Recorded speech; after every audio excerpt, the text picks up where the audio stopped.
From the grind to the glory, one man's journey proves that heart, hustle, and determination change the game. This is Catch as Catch Can with George Tinsley Sr., where adversity is met head-on and champions are made. Here's George. Welcome to Catch as Catch Can. I'm George Tinsley Sr., former professional athlete, entrepreneur, author, and your host. This is a space where we sit down with leaders who face real challenges, learned real lessons, and kept moving forward.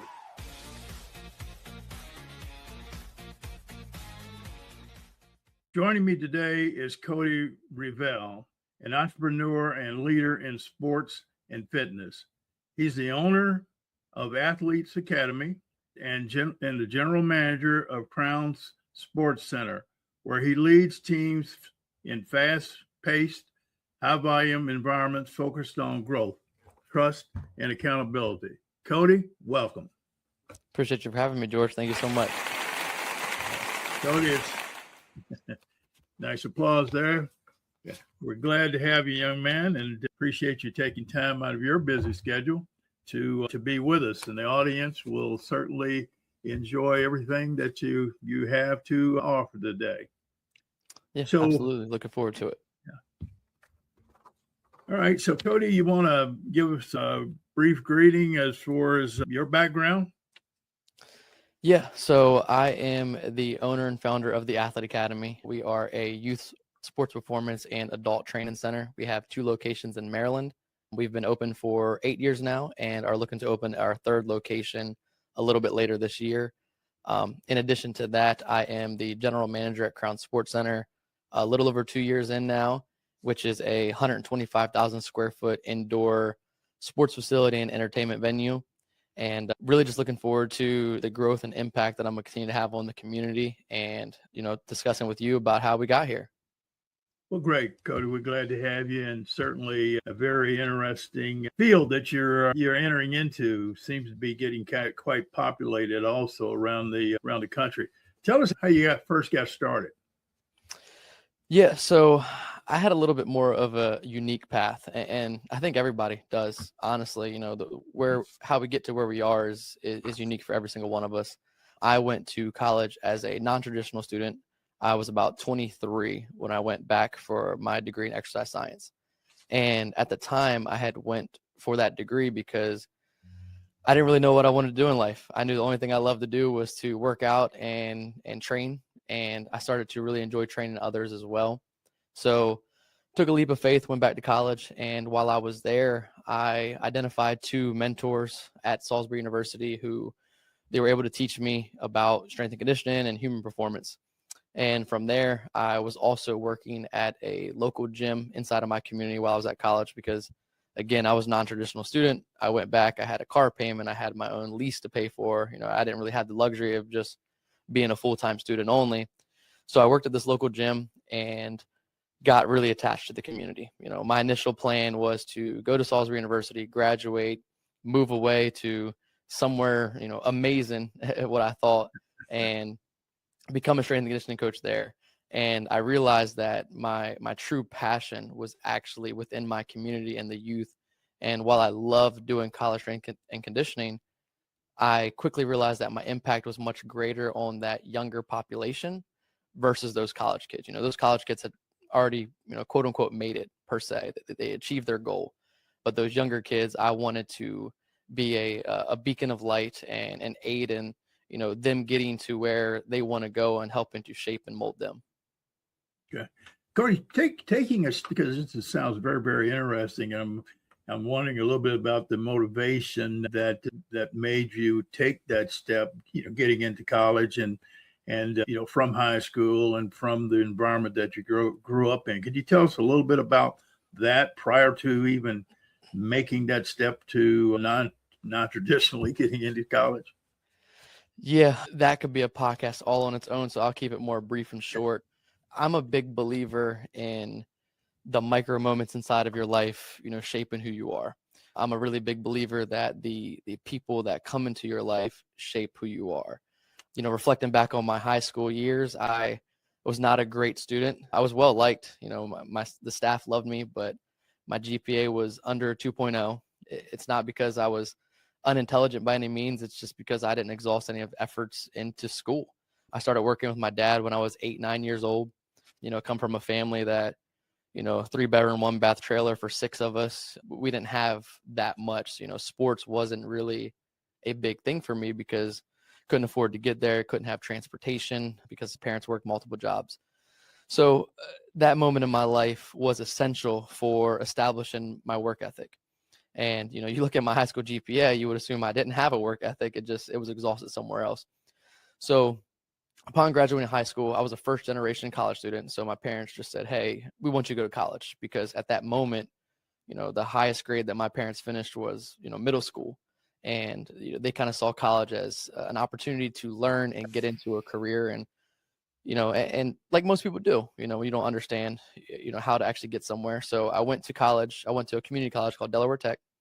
And my first year and a half, I failed 3 classes.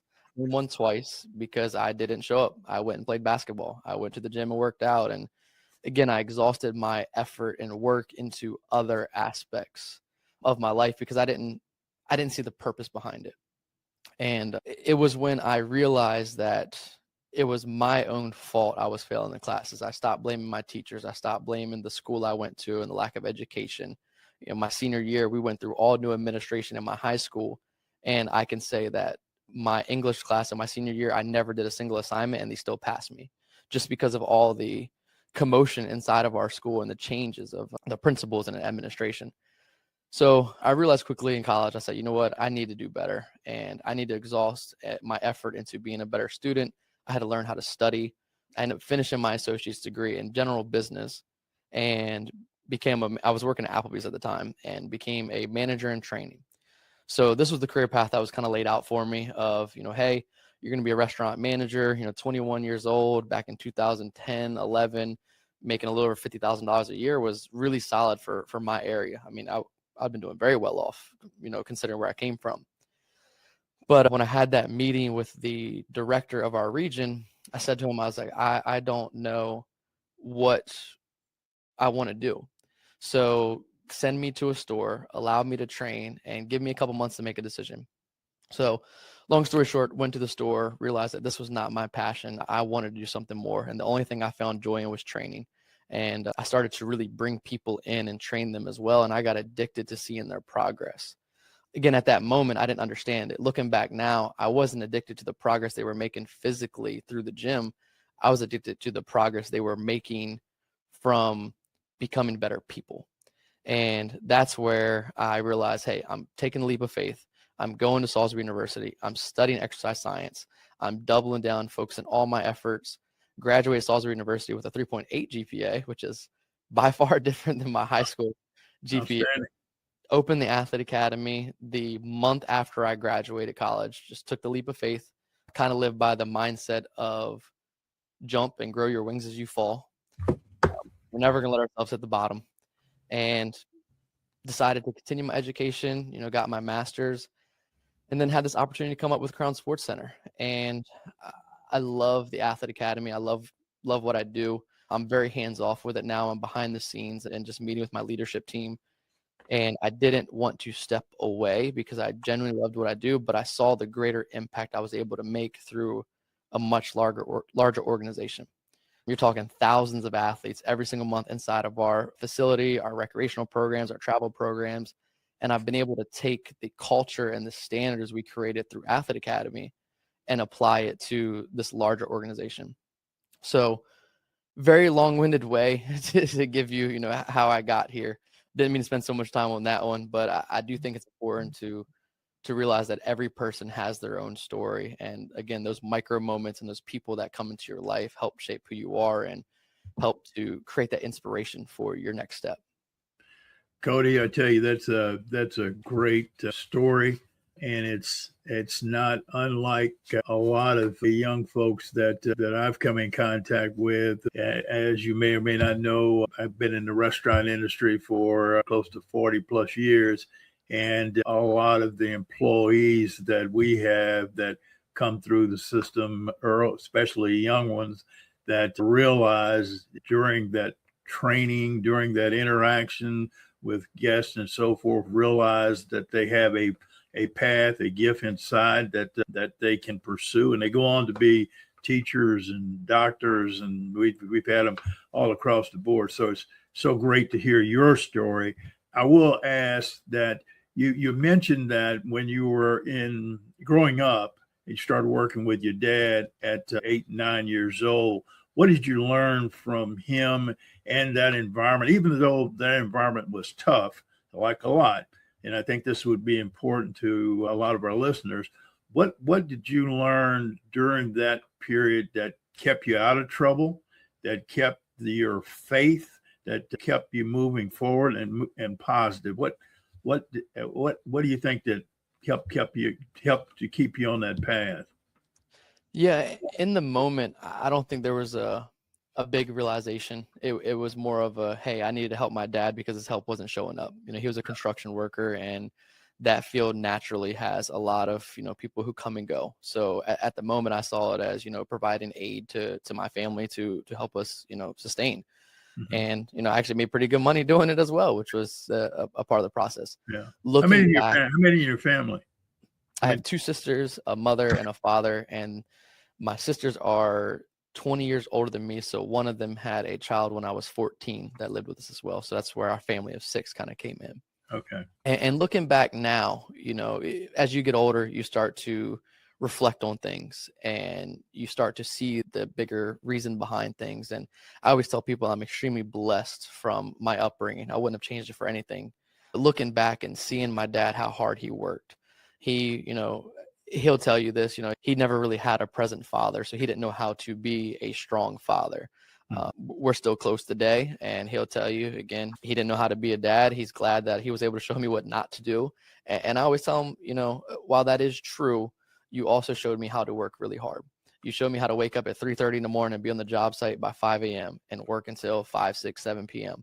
And then at the same token, my mother, who had 3 jobs, she would go work in the morning at her office job. She'd work in the evening somewhere and, a couple of days a week. And then in the evening, a couple of days a week at other places. And being around that work ethic and that constant hustle of wanting to be better helped to shape my work ethic. But with that being said, sometimes you got to be careful with focusing on your work ethic too much, because so many people get caught into the grind and only understanding how to grind. They don't really understand how to get ahead sometimes. They don't understand sometimes you have to take a step back to take 3 steps forward. So for me, taking a step back from the restaurant industry to where I would have been making pretty good money as a 21-year-old in my community, that step back is what allowed me to take 20 steps forward inside of my life. And a lot of times when you're brought up in that constant grind and of having to work, you can't see that bigger picture. So I'm really thankful for the other people that were placed in my life, my teachers who challenged me to go to school, my friends around me who challenged me to learn more and to want to be better. That you hit on a couple of key things there from the friendship standpoint, your circle of influence. Tell us a little bit about that, how that helped you. Yeah, I'm gonna use the word, I was fortunate. I was very fortunate going into my senior year of high school, and it's not gonna sound very fortunate once I tell you the story, but one of my best friends had actually passed away the summer before, and he was a really good track and field athlete. He actually got me into track and field my junior year, really just for the girls, just to hang out with the friends and see the girls. And when he had passed away, I developed this purpose. He was a top athlete in our area, and we all knew going into the senior year he was going to be the guy. I wasn't great by any means at track, but I was a really hard worker. So I was extremely blessed to have a track coach at the time. His name was Art Dokes, and he saw a young man that was hurting. And from the outside, you couldn't really tell. I was somebody that just focused and put my head down, trained, worked hard, and really kind of just shut off everybody, not in a depressed way, more of a, hey, I'm just going to make him proud. And he noticed this, so he took me under his wing and he said, hey, if that's what you want to do, if this is where you want to go, you want to be the best in the state, this is how we get there. So he had me training with him 4:30 in the morning before school. He had me training with him after track practice. He had me training with him on the weekends 2 times a day. He would take me to Golden Corral after training and say, hey, you're 120 pounds. You need to get bigger. Eat the all-you-can-eat buffet. And having him, step into my life. And he was in my life as a coach, but we never got close until that, again, I'm going to use the word fortunate moment happened. You know, obviously I wish he was here, but I can't change that. But what I can change is my reaction and my perspective of that situation. So I'm going to call it fortunate because it helped me grow to who I am. Right. Without that happening, we never would have got close, and he never would have been the one to really ignite that passion to me of serving others and making others around him better. He put in so much time and effort outside of his schedule to, you know, help a young man, and really served as a strong father figure in a sense that I didn't have. And that is where I kind of learned I want to serve others. I want others to grow. And what a better way to do it in the same way he did it for me, training in the gym. Right. God puts people in our lives that really helps us. You mentioned your school teachers also. Now, you went to a public school system? Yes, I did. Yeah. And your teachers these were teachers that had you in class, or these were teachers that just you ran into? Yeah, a little bit of both. So I had a select few teachers that I had in class in high school who really encouraged me to, you know, want to do more, had me start looking at schools and applying to schools. And again, that was step one. So that was micro moment one in my life of, hey, college is a possibility. Mm-hmm. The biggest impact, you know, is probably when I went to Salisbury University, and I identified two people who I knew I could learn immensely from the moment I got there. The first one being the strength and conditioning coach, Matt Nine, at Salisbury University. He was the strength coach of the year in the whole country in 2017 or 18. I forget which year. I realized really quickly how great he was. So I volunteered 3 years of my time as a volunteer strength coach, putting in, you know, 20, 25 hours a week of just learning behind him, because I knew the education I was getting in the classroom was essential, but the practical experience, that's going to take us to the whole next level. And at the same time, while we're doing strength and conditioning, I wanted to understand the physiology a bit more of why we're doing what we're doing. So I identified another professor named Scott Mazzetti, who is probably the most intelligent person I've ever met. I mean, he's written so many of our exercise science books. Any textbook that you read, he's referenced multiple times. And I attached to him, and I joined the Laboratory for Human Performance. So in the morning, we'd get there 5 a.m. and run some tests, and sometimes we'd stay till midnight doing data analytics after classes. And, you know, I tell people all the time, my last 2 years in college, I probably slept 3 to 4 hours a night, which is not healthy by any means, but I knew what I had to do in order to get to where I am.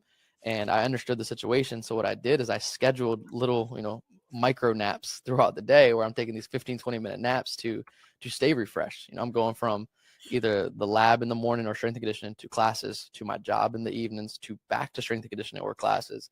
And that was 5 days a week. I didn't have much time to have the college experience, but I also didn't want it because I was older than the other kids there. And those two professors realized that I was a bit more mature than the other kids around me. And they were really open, and I'm super blessed to have had them shape and mold me who I am. That really sounds like you had a real strong focus, and you took constructive feedback from your mentors as you moved along. So, excuse me, as you started to looking at getting into business on your own, starting your own company, tell me how you went about those steps. Yeah, so once I finished my degree in exercise science, I started to apply to graduate schools. And I was fortunate enough, I applied to 6 or 7, and I actually received offers from all of them but one to be a graduate assistant, where I would have went to college for free, and some of them I actually would have received a really small stipend. I initially accepted one of the jobs out in Texas, but then once I started running the financials of how much I was making, it was about $400 a month. I realized really quickly I cannot afford that. I have a car payment, I have rent, I have to buy groceries.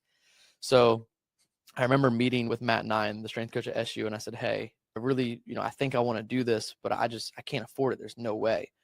So we're exploring options of, other jobs that I can get. And, when it came down to it, he asked me one question. He said, what is pushing you away from here? Why not stay here and train the youth in this area? And that got me really thinking, because at the time I was also working at a youth training center, and I really loved what I was doing, loved the community. And him asking me that question, kind of, he spoke it into existence. I said, you know what? You're right. I'm going to open up a gym. So I Googled, how do you open a business?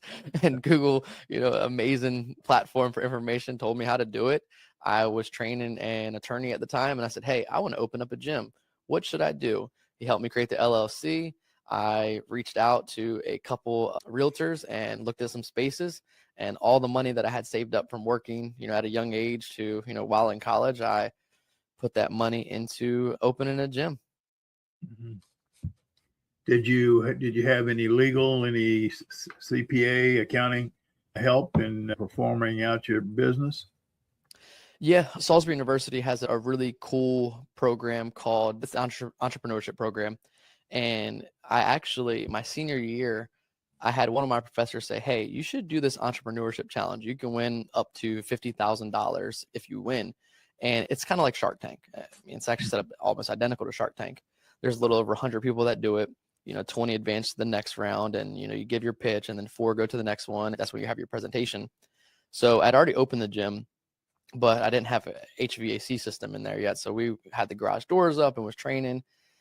I ended up doing this challenge, and inside that challenge, I ended up winning it. And, the money was great because I could pay for the HVAC, but the people that I met along the way was amazing. The mayor of Salisbury came out the first day and said, I love the mission. I love what you're doing. If you need anything, reach out to me. I had our economic development manager come to my table, talk to me, said the same thing. So once that competition was over, I took that. I won, I think, like 33,000 is what it ended up being. I took that check and put it right into an HVAC company, had heat and air. But that very next day, I started contacting those people saying, hey, can you help me? I can't figure this all out on my own, or maybe I can, but it's going to take me more time than you teaching me. And I'm super blessed and super fortunate to have a community that was willing to share their expertise and their knowledge and help to propel me forward. Yeah, that's a great story. Now you've in beginning of how you put it together with some assistance from some professionals and some people that you knew and trusted. So how far are you into your business career now with the business? Yeah, so Athlete Academy has been open for 8 years, and we're in year 9 now, actually. And the Crown Sports Center, I am 2 years in. Mm-hmm. Okay. And how do you evaluate your progress in your business? What steps do you take? How often do you review your business against your financials? I'm a very analytical person, so I'm actually inside of it every day. I am looking at our margins, I'm looking at our growth, looking at our expected growth inside both of them. At the Athlete Academy, I'm really behind the scenes now, and the beautiful thing about that is I don't have any of the emotion attached to it. I'm not inside the facility and seeing a ton of customers here and assuming that we're growing and assuming that we're, doing well. A lot of people look from the outside in and they see a full location, but they don't understand the numbers and how much it costs to run that location, the cost of retaining staff. So now that I'm behind the scenes, I can sit back on purely the analytical side and make the best decisions for growth moving forward. Our second location is in a smaller market. So we realized that really early and decided to make it more of a micro gym and said, hey, we only need 2 staff members around this location. We need to only have 8 people per group. And based on the expected revenue from the 8 per group and the number of customers, we're looking at about 75 and the expenses coming in, this makes a good, profit margin of about 25%, where our other locations are much bigger. We have 150 clients, but we're in a bigger market. It means we need to have more coaches, and it means we have a little bit more of a price difference as well. So on the analytical side, I'm always diving inside of those. I'm always having those conversations with my leadership team. I have a regional director who oversees both of them. He's actually a partner of mine inside Athlete Academy now. And then we have directors at each location as well. So I have bi-weekly meetings with all of them. We talk about the numbers. We talk about where we're looking to go, and we reverse engineer how we're going to get there. The big project I'm working on now is analyzing an area about an hour away and projecting out what our potential impact could be, what our potential cost getting into it is. And ultimately, we've decided that we're going to put a location there. So we're actually at the spot of finding the location and setting a time to open, pre-selling, and all that good stuff. So that's the Athlete Academy side. The Crown Sports Center side it's also technically a small business. It's much bigger. It's a multi-million-dollar business. We have, about 40 employees, where the Athlete Academy only has about 12. but it's a little bit more on the quote unquote corporate side. We have a management team above us that I've been super thankful for to learn behind. We oversee 82 facilities like ours across the country. So I've been able to go to these other locations. I've been able to speak to these other general managers and learn what they're doing and how they're growing. And after my year 1 to year 2 at Crown, we had a 37% growth year over year, which was, unheard of. And I tell people all the time, I would love to sit here and say I had the secret sauce and the secret recipe, but really the only difference is I created more clarity inside of the organization. I created more clarity of what everybody's role is. I created more clarity of what we needed to focus on. We did so many things that we never did anything well. So we doubled down on what we were strong at. We doubled down on what at the time was creating the most revenue because we needed to create more sustainability. And now that we had that sustainability going into this year, we're actually transitioning to a nonprofit to improve our community impact. And kind of going back to the Athlete Academy, when I first opened it, I opened it for the reason of community impact. But the issue at that time was sometimes you can't help your community if you can't help yourself. The first year and a half of Athlete Academy, I wasn't able to collect a paycheck because I didn't charge what my actual value was. So I had to have that self-realization, had to change the business model a little bit, had to change our pricing structure to where I could bring in other staff, where I'm not working from 5 a.m. to 9 p.m. every single day.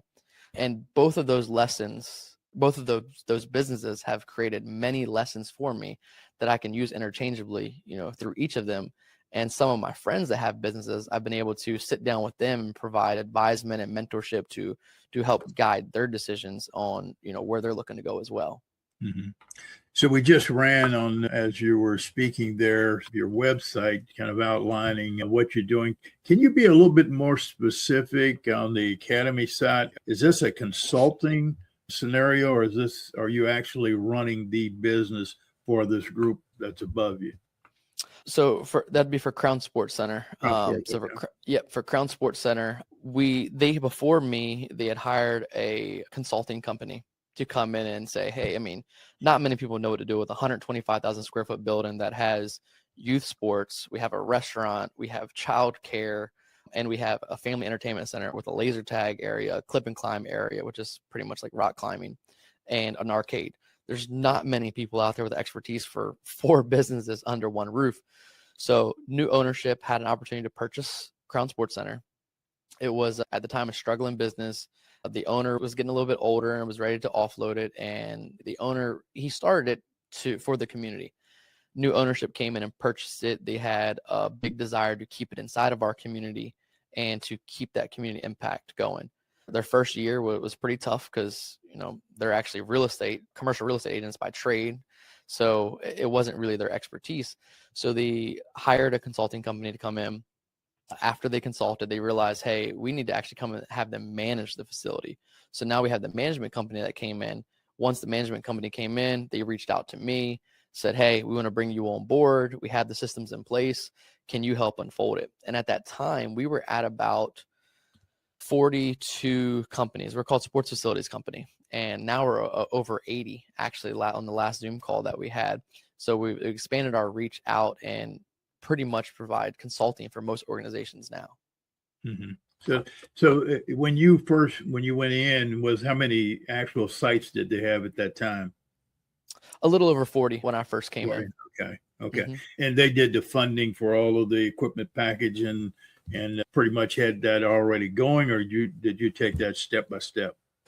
Yeah, we took it step by step. So our management company, really all they do is they come in and analyze our current systems, our current procedures, create a pro forma, analyze, what our market needs and what it doesn't need. And then we kind of execute from there. Okay. So when I first came in, the first year I spent analyzing what we do. We can't make drastic changes because we didn't have any real good data showing, what made money, what didn't make money. We didn't really have an idea what the community needed. So that first year is just collecting information. And then the second year, that was our big year of actually creating execution and action. And we took, again, a tremendous step forward to where, this year we're super excited to transition to that nonprofit, and we've stabilized ourselves, and now we can focus on improving our community impact and that outreach. So you mentioned nonprofit. Tell me how that works. Yeah, it's still relatively new. We just got approved in January. So this month, a couple weeks ago, to transition to a nonprofit. And the mission and purpose behind it is to make programming and sports more affordable for our youth. There's a large population out there that can't afford, our programs, and we're a privately owned organization. So we don't tap into grant money. We don't tap into any community funding or anything like that. So we sponsor a lot of kids, but at the same time, we have to eat that cost. Again, it's a 125,000 square foot building. You can only imagine how expensive the heat is. You can only imagine how expensive the electric is. There's costs attached to every single person that comes in. So this nonprofit not only allows us to recoup that cost and allow us to grow, but it also allows us to expand our outreach, to create more programs for kids that don't have who can afford our programs. And to me, that was the bigger purpose of joining. That's what I wanted to come here for. I wanted to come here to improve our community impact, but I realized in order to do that, I had to do the necessary steps to get us in the right position to create that nonprofit and to expand that impact. Of your total audience that it comes, how much that attends or belongs? I guess these are memberships that they would annual membership or daily walk-ins. Would that be? So for Crown Sports Center, we don't have memberships. It's kind of like a park and recreational model. We have a lot of youth sports, and they come in and they sign up. And ours is a little bit different in Parks and Rec because we actually don't have many volunteer coaches, I should say. Because when you depend on volunteer coaches, sometimes you lose the value of the program. It's amazing that these volunteers want to help, but sometimes the quality isn't there, what we're looking for. So our coaches are paid, trained, certified. We focus on developing every single athlete. We change our seasons and teams every 8 weeks, so they're getting exposure to more kids. We have every single sport going year round. That way they can get into everything that they want to. We encourage kids to do football, basketball, soccer, lacrosse, year round. Don't focus on one sport at 8 years old. Get the whole understanding of all the sports around you and focus on you as a person. And again, from the outside in, we're making athletes better, but internally we're focused on making our people better and our community better. That's outstanding. So you said you have 40 locations now? So our management company, we oversee over 80 locations. I'm only a part of the one location here. Okay. I provided advisement into the other locations, as needed, but my primary focus is in this location, which fortunately for me ended up being in my community that I'm in, because that doesn't usually happen much. Usually general manager gets hired, they get moved states away, and they're put somewhere. I was extremely blessed to have it. And at the time I just moved, but it was 5 minutes away from my house. Yeah, that's outstanding, Cody. How do you split your time between the two businesses now? That's a tough one. Typically what I do is I have a schedule that I stick to about 85% of the time, because it's impossible to be 100%. I have certain days and certain times where I focus on Athlete Academy, and I have certain days and times where I focus on Crown Sports Center. And my roles in both are very different. At Athlete Academy, the training gym, I'm focusing on just meeting with my directors, meeting with my managers, and creating them as better leaders, because that's how we scale anyway. It can't just be me. At Crown Sports Center, initially, I was in the trenches a lot more. I'm learning the business. I'm involved in every single program, every single department, understanding what we do and why we do what we're doing, really focusing on changing the culture. That was my big focus year one. Getting into year two was teaching my managers and my department leaders of the importance behind their role and the culture and upholding our standards. Year three, my focus is, again, leadership development, very similar to Athlete Academy. So now they're becoming more similar roles. How do I make the people around me better? Because that's going to expand our impact even further, because I can't be involved in every department. Again, we have a restaurant in here, we have a family entertainment center, we have a sports center, we have a childcare, and it all goes on simultaneously. So I can't be everywhere at once. But if I am successful at developing my leadership team and successful at having them develop their staff, now our impact becomes much greater. How often do you have to attend ongoing training with the other organizations out there to help you expand your thought process? There's not a certain cadence of things that I have to do. It's more of things that I want to do. So I focus on reaching out to various people and just having conversations with them of, looking to see what they're in. And you can learn from everybody. I Sure. tell people the business model I created inside of my training program was actually from a soccer coach, watching him to a soccer practice, so you can learn from everybody around you, which is a blessing. I tend to identify somebody, every month, every other month, and really just invest in them. Right now I have a little community group of a couple of different business owners where we get together once a month and we just talk shop, what's working, what's not working, how do we grow. And then I also have some virtual meetings, and especially growing Athlete Academy, I paid for a lot of mentors, Pat Rigsby probably being one of the biggest one. And you got Bobby Smith from New Jersey, and you have Rob from I forget the name of the location. But another mentor. And, I learned so much from them that my focus now is, hey, how do I connect with these people to learn from them?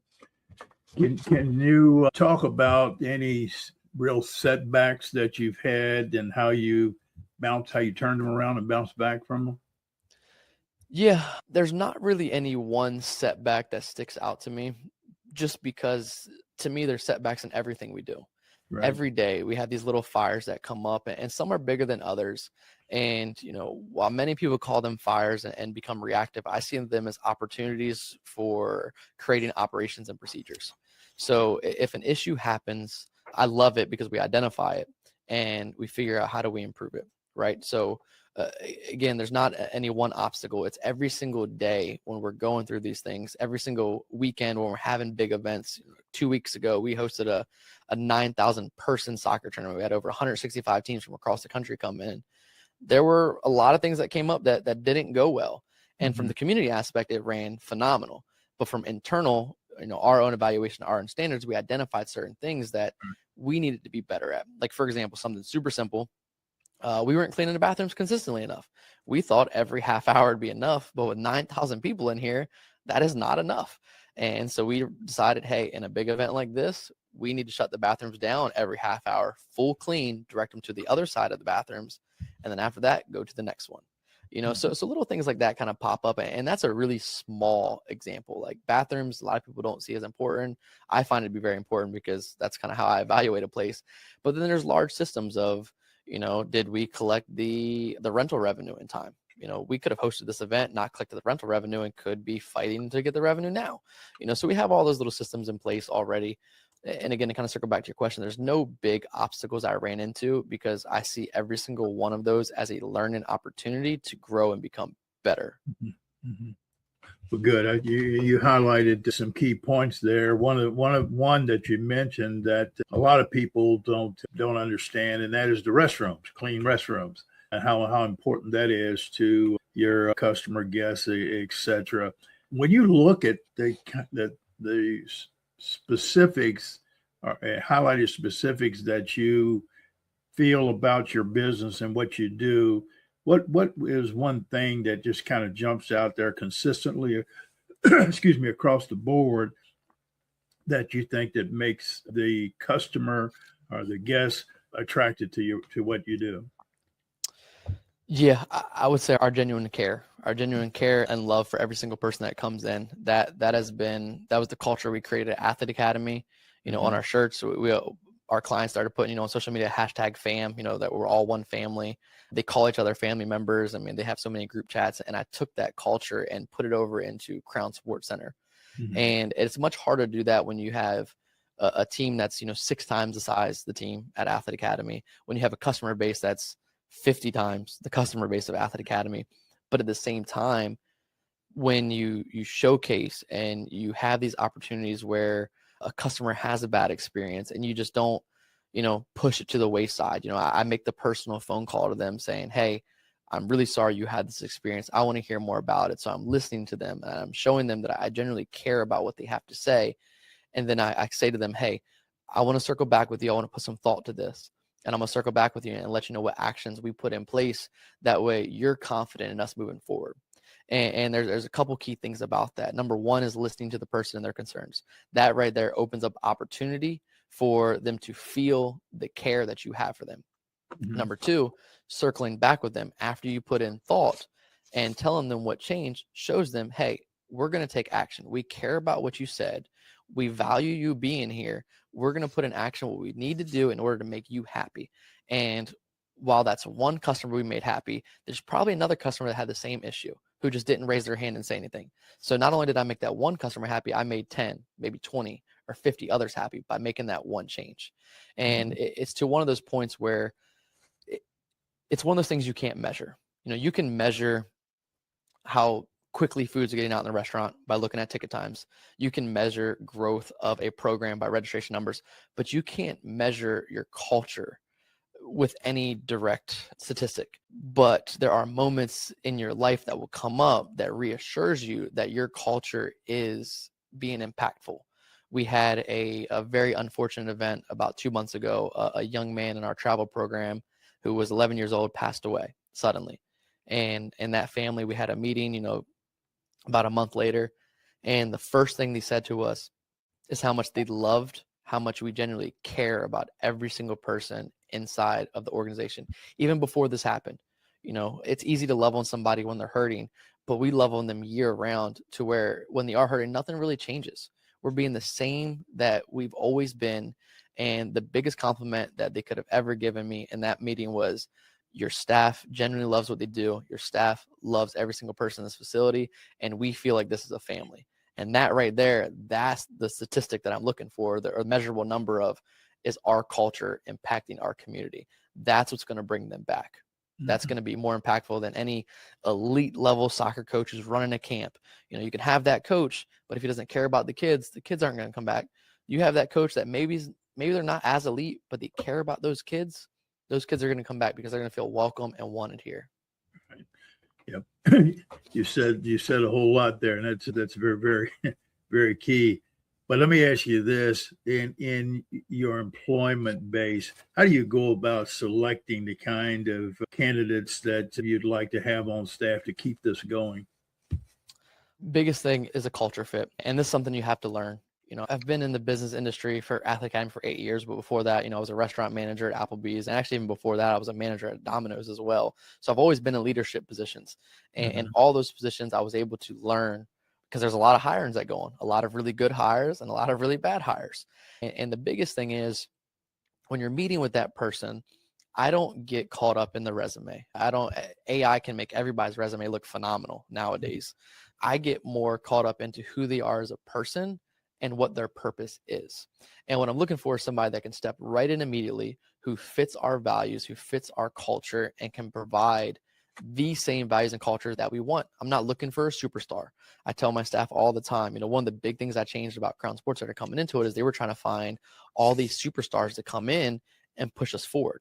I said, look, if we get a superstar, that superstar is moving on somewhere else because they're going to want to grow and we may not have a spot for them. So we need role players who can do what we need to do to get done, based on what our standards say, who can express our culture and ensure that it's going out to our customers and just teach and mold them. So in that initial interview, in that initial meeting, I want to hear about who you are. I want to hear about your family. I want to hear about what you aspire to do. I want to hear about, what makes you. And to me, that is the bigger indicator for how successful you're going to be inside of your career versus, what you just learned in school. That's great. That's great. Cody, when are you going to write your book?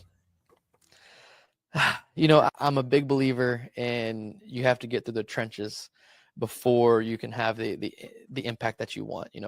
I know that I can impact people now. I aspire to have a podcast one day and, I aspire to write a book one day as well. But I feel a sense of I still need to do a little bit more. I have a sense of I need to improve my team a bit more. I have a sense of I need to improve my impact on my community a bit more. And once that's, once I feel that sense of accomplishment, I think I'll take that step. But I think my mission and purpose right now still needs to be focused on my community, growing my organizations a bit more before I step into that world. Well, Cody, you're doing a great job in your community as well. As we begin to wrap up here, is there anything that you would like to say to the audience out there where they might find you, especially if they're in your area, and get more insight and information from you? Yeah, absolutely. Search me on socials, Cody Revel, Facebook.com, just look up Cody Revel, Instagram, add me as a friend on there, follow me. And, don't be afraid to reach out. I love having conversations. I did it a lot more early on, reaching out to people and having conversations, something I need to probably do a little bit more of now, but, I'm a bit tied up a bit more. And, with my team, I have regular meetings with all my managers. So every single day I'm having those one-on-ones, but don't be afraid to reach out to somebody and just hear their story and say, hey, I'm struggling here. What would you do in this situation? Listen to what they would do and, figure out, hey, I think this will work for me, or I think it won't, and mold it a little bit to fit your style. So again, follow me on socials. Don't be afraid to reach out. Would love to have a conversation, and would love to hear about, the great things that you guys are doing, and can help you in any way I can. Outstanding. Cody, I want to thank you for sharing your story. It's a wonderful story from the beginning as an 8, 9-year-old when you first established those work habits to where you are now. And I think there's a commonality that runs through your whole career that tells me that you're going to be successful, whatever you decide to do, all the key steps that you're taking. And for our audience out there, this story that Cody has related to us is turning his obstacles into opportunities, a great one. So I invite you to continue to tune into our podcast here. And thank you. And we'll see you the next show. Thank you, Cody. Thank you for having me. This has been Catch as Catch Can. The game isn't over. Your success story is just getting started. Head to TinsleySpeaks.com for exclusive content, resources, and opportunities. Catch as Catch Can with George Tinsley Sr., a production of Live Stream Editors.